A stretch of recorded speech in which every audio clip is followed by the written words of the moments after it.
I get here but for Zoom? How would I have found this? Yeah. It's been an unexpected side effect. I love that Wonderful. thing that because it's one of the foundations of what we talk about. It's one of those, you don't know what you need until it makes itself known, right?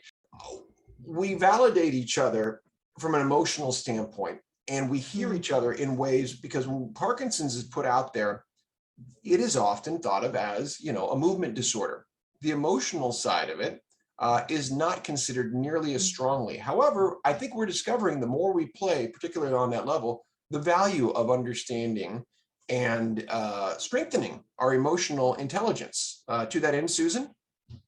One of the people who was just on our Tuesday Jam for Joy with us just a few minutes ago had not been here before, and she said she's been to a lot of Parkinson's support groups, and she's never laughed like she did here.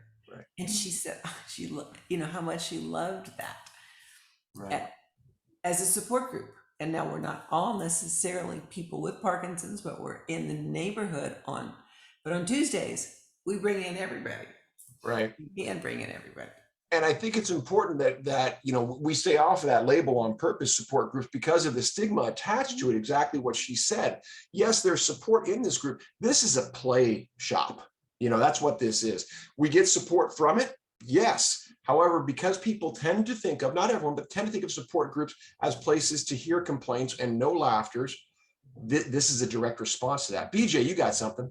Yeah, and there hasn't been, during COVID, 2 years of being on Zoom meetings and everything else. This is the first one where I've actually felt the transference of emotion and feeling and connectiveness, whereas the rest have just been presentations and you tune in. I can't say enough about that, because, whether they were live where I was seeing exactly what you're talking about, or here, and perhaps particularly damnable here because people feel, oh no, you couldn't do this on Zoom. It's just not true. Right? We can feel each other over space with our ears, with our eyes, with our emotions. It's absolutely doable. And we prove that on a regular basis. Thank you, B.